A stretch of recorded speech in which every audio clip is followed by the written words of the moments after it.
And they saw all of a sudden what was a dead-end park start to come to life. And part of that was that we wanted to put something visible in there that people could see that there's this transformation that's occurring. So subsequently, then the individual that I recommended gets hired.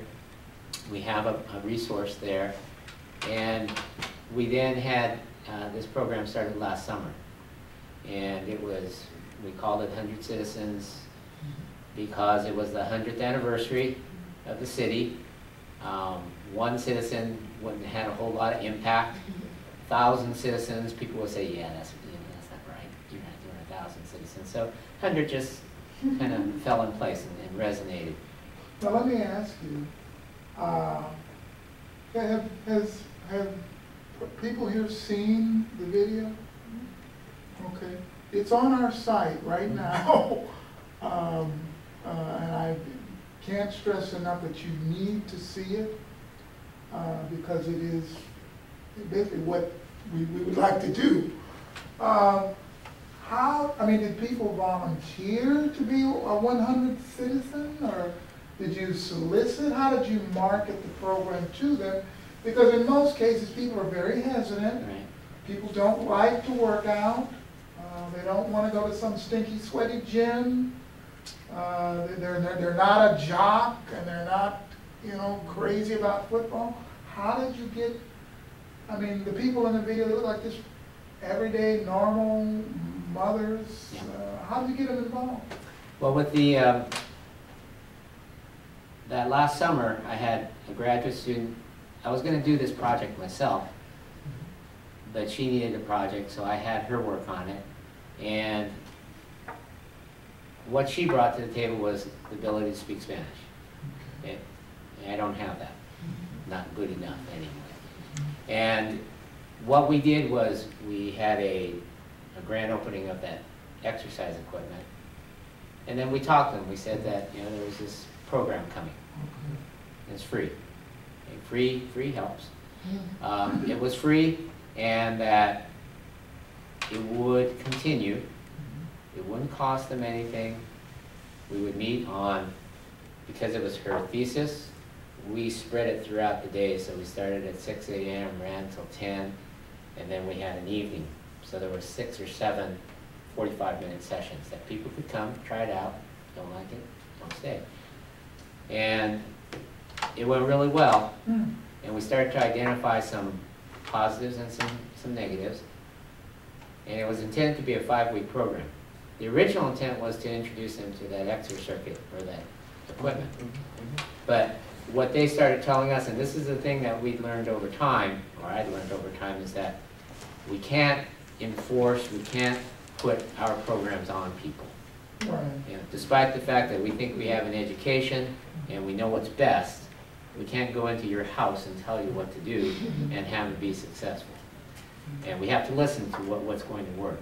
And one of the things they said was, this equipment is going to be here all the time, and if you leave, why don't you show us something different that the equipment's not going to be here for? And so we did. We just started showing them some different things, and not to put a negative spin on it, but it's that boot camp-like type approach, where minimum of equipment, a lot of body weight, take them through different exercises, take them through different stations.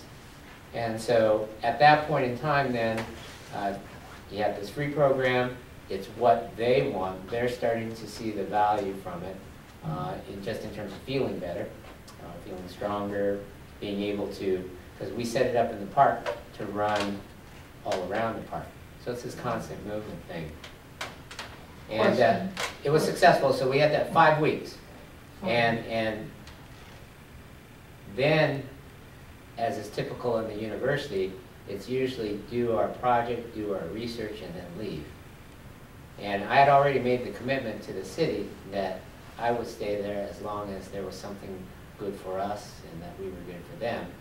And so what we did was we just said, well, we'll just continue this. And we'll continue this, and I'll continue to recruit students to deliver the program. And that's what we did. We kept it going. We were able to, because of the relationships I had with Network for Healthy California, able to get Channel 7 to come out and do a segment. Yeah. And anytime you get that news piece, now you got that forever. And all of a sudden now you have legitimacy, you know, not only with the public, but with your own institution, with Northridge. Because if you've been in the university system, and many of you have gone through the university system, oftentimes, I think the parallel you could draw is what you do and what your family thinks you do. You might be really, really good at what you do. You got this garden here at the high school. Does the rest of your family truly understand the magnitude of what you're doing, or what do they boil it down to? You know, plant some trees. Pull some weeds. Yeah. In fact, she's not even planting trees; she's just weeding, right? Yeah. Doing sprinklers and weeding. And so, what the news segment did was then, all right, the university, our department, our whomever, start to understand there's this something different going on out there. And so we kept the program going, and so we continued into the fall, and then this Let's Move challenge came up. And you know, it came from the network, so it came across the email from the collaborative, and I looked at it, and I thought, oh, you know, what a shot in the dark this would be. But could we, with some small resources, and so I tapped on some of my alumni who were in the video industry, came in, we did it, we edited it, we sent it in. We knew we had a compelling piece, but you never know what else is going to come from everyone else. And so long story short, I really thought it was going to be a slam dunk, because it was a online voting. And I thought, wow, we got 1,600 students at the university. We got 30,000 new students in the whole university. Why wouldn't they all just vote for Northridge, right? But the killer was, by the time we entered, we had 35 days of voting. To get people to vote every day is a challenge. Everybody will vote once, but to come back and vote 35 days. It's like American Idol. Yeah, it was horrendous, you know, but what it did was, yeah, I mean, what it did was it opened a different world to me in terms of what's required for that kind of marketing. And what it also did was it possesses you to the extent of, wow, this is online voting, that means 24 hours a day, and that means the other people are working on this all the time, and so therefore I must work on it all the time, and I've saturated this pocket of voters, I gotta get this pocket of voters, I gotta get this pocket of voters. And so you start pushing envelopes that you would not have. I would say I was probably 3 years further down the road than I would have normally gone in terms of the people that I was contacting. You know, our national ACSM, American College of Sports Medicine, all these different outreaches that I would normally not do, because in our world, you don't contact people until it's done, until you've written it up, you've published it, you've done your research, because what everybody wants is evidence-based research before they do anything. That's the challenge with exercise, nutrition, and public health, is that all the change you're talking about affecting, you aren't going to see evidence of that for a long time. And so if you wait till you get the evidence-based research, then your moments pass. And for some of you who have kids in the school, your generation, that generation has passed. We even have challenges within our department relative to PE, physical education. They say, you know, you should not do certain things because we want PE to do it. Well, if your kids pass through and they graduate and they don't receive that PE experience, your whole generation, as far as your family goes, is gone. It's passed through. Globally, your generation is still there, but not for you and your family. And so there's this need to get programs done now when they need to be done. And so that's where this whole 100 Citizens comes about. We were fortunate. We received the most popular votes. At the end, we were pulling in about 2,500, 3,000 votes a day, which, you know, that's a lot of votes. But we also learned that your immediate outreach is not very far. I can get 10 people in my family to vote every day religiously. I thought it would be easy for them to get 10 more. Your reach stops very quickly. It doesn't resonate out past that. But what it did was it got us the press. It got us the notoriety in the university. We, made the university webpage. The university started campaigning for us. And that's at Northridge. Northridge is a great university, but they don't get some things and how to capitalize on it. Now, we haven't gone to the White House yet, which is fine, because the longer I don't go there, the more I can keep pushing people to support what our next step is.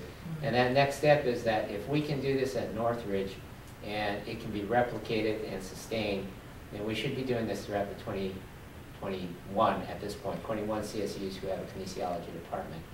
The purpose being then so that people understand what kinesiology is. That in fact this is the knowledge base for what some of you do inherently.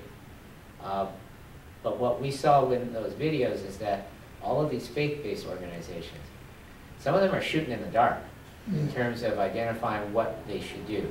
Some are right on, and some are not. And so what I could see there then was that, just like here, you've got all of these organizations with good hearts, people with good hearts, all focusing on the same thing, but all going for the same pot of money to compete, so you get the money, you don't get the money, you're doing the same thing, but then you're cut out because you didn't get the funding. And so we're almost working at odds with each other to some degree. Now, Michelle Obama in this Let's Move initiative puts an umbrella over it, but yet it doesn't pull people together, not on a large-scale organized basis. And that's where I think the university can be of help, but we have to have help getting our message across in that. At Northridge, we've got 1,700 majors at this point. As in kinesiology majors. We've got 21 CSUs, so in the state of California, we have over 15,000 majors. And what effect can they have in the community? Because we're talking about now a utilization of undergraduate students, so there's no cost associated with that. The benefit for them is job experience, is the experience of working with the community, being creative, working together to accomplish a goal. But again, they aren't going to go this way if there's no job potential out there. Despite the fact I tell them that it improves your communication skills, and that doesn't go that far. They need to see some kind of job out of this. And so the penetration right now is that what we identified in San Fernando, as well as in the other programs we've been doing, is that it's a partnership with parks, so Park and Rec, with kinesiology, because Park and Rec is the key to sustainability, because they have the facility, they have the potential staffing that can deliver the program. What they have identified is that what we bring to the table is an educated employee. The Park and Rec model has been one that has hired people from the community, many who have been program participants. So they don't necessarily have the skill and education to advance the programs. And so what they see is they see a new kind of employee coming in who can be indoctrinated to the parks, know the park language, know the park philosophy, but yet bring something new to the park in terms of purposeful physical activity. One of the grants that we're applying for, an NIH grant, is with RAND Corporation, because what RAND has identified is that the reason the parks aren't able to engage people in physical activity is because they don't know how to market and they don't have the expertise. And so that's the niche that we can fill at this point. So it's a partnership, and then the third piece is public health.